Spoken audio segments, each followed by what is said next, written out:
Na úvodnej obrazovke si navolíme firmu, v ktorej chceme pracovať, modul. Máme možnosť zmeniť účtovný rok. Ďalej v ikonke ozubené koleso robíme nastavenie daného modulu. Ikonka pre inštruktážne video, ktoré teraz pozeráte, a ikona pre odhlásenie z programu.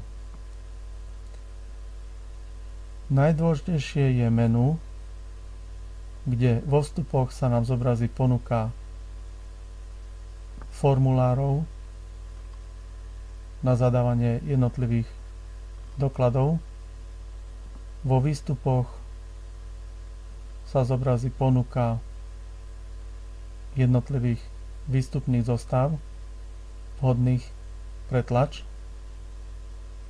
a v ponuke Vykonaj sa zobrazí ponuka dávkového spracovania.